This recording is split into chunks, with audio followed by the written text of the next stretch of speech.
What's happening, Expeditioners? It's Peter here. I want to talk to you today about taking that trip to the airport. Not just the whole trip, not the whole kit and caboodle, the whole big shebang of the vacation, but just the transit to the airport and the issue of parking your car. So many times you have to go to an airport that isn't close to your house. For many of us that live out in the suburbs or far away from a big city, you're going to drive to the airport and park there. Now, there is usually long-term economy parking, but it can still be very expensive. And depending how long your vacation is going to be, it can actually really add up. So there are a couple of economy lots, and the cheapest one is $17 a day, but it is usually full. It is way far away. It is one of the small slots.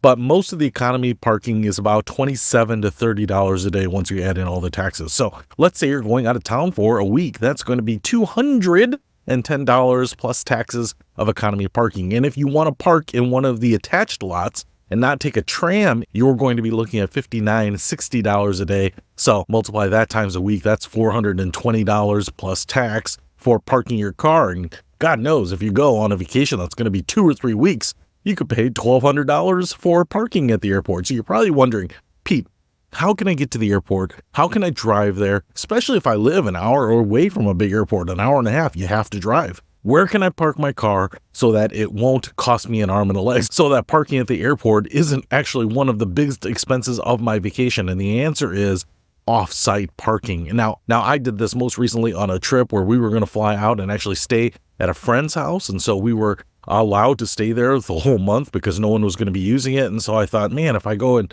decide to stay 3 weeks or 4 weeks or 2 weeks, no matter what, if I park in the economy lots at the airport, it's going to be expensive. And on top of that, it's not super convenient because you're out at this remote lot. You got to take all your stuff, get on the tram, take it to the airport. So one of the things that I found was a number of options, but the app that I actually used was called the Parking Spot. It's actually a website and an app, but it's a little bit like Spot Hero to me. You can find places to park. In this case, it showed me a number of hotels that were around the area, and then it showed me pricing. And sometimes there are really two versions of parking at a hotel and getting to the airport. The first one is stay and park. Okay, so let me explain this one. This one is actually really interesting. I didn't do this one, but it actually could make a lot of sense for people that have to drive to the airport. Stay and park means that you can book a hotel room. Usually it's just for one night, and you will get 7 days of parking included.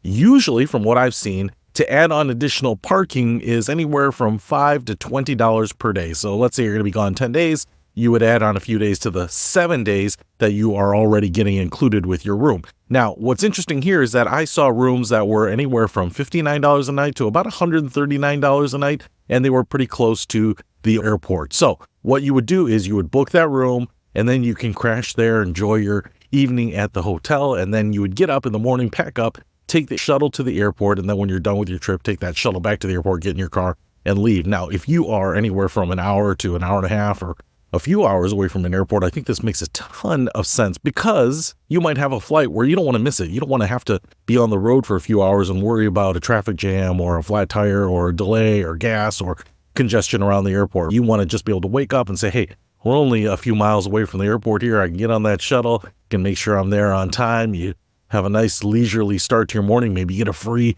breakfast at the airport hotel. So that can actually be a really great idea for the people that have to drive a long ways. Even if you live close, it just might be a little more peace of mind knowing that you are right next to the airport. The other option is just to pay for the long-term parking. And this is actually what I did here. So I looked, and it was actually $50 a week to park at the hotel airport. So that is only $7 a day by my math, basically 7 and something change to park at the airport hotel. And if I decide to stay there 3 weeks, that is actually only $150. I ended up staying 2 weeks, so it was $100 to park there. And what you can do is you can do everything on the parking app. Now, sometimes if you do this through the hotel's website, they do have the option to park and then get shuttled over to the airport. So you can do it on their website too. And you can usually do the prepay there. So if you do it directly, I might check that out, see if there's a little bit better deal. But if you do it on the app, you can book it, you can pay for it on the app, and then you'll get a QR code, very similar to what happens on my Spot Hero app. And then when you go to the hotel parking lot, in my case, there was an automatic gate with a scanner, and you could get a ticket if you wanted to, but I would just scan the code. It let me in. I went in, I parked the car, got all my stuff, went to the front of the hotel. The hotel shuttle would run to the airport about every 15 or 20 minutes is what they said. I only waited a few minutes, got on the airport shuttle, was at the airport about 10 minutes later. So it was super easy, super cheap, way cheaper than using the economy lots. And honestly, I don't think from parking to getting to the airport terminal was any slower than actually using the tram itself. And depending on the airport that you're at, sometimes you can't get parking. And the last thing you want to do is get to an economy parking lot, assuming that you're going to be able to park, and find that it has no spaces. And that happens all the time. I usually actually check now to see which lots have spaces, and a lot of them say no spaces, no spaces. So that's also something that can actually give you a little peace of mind, is knowing that you're going to actually have a spot reserved for you. So I would definitely recommend considering off-site parking at the hotel for your next trip, because it can save you a lot of time, can save you a lot of money.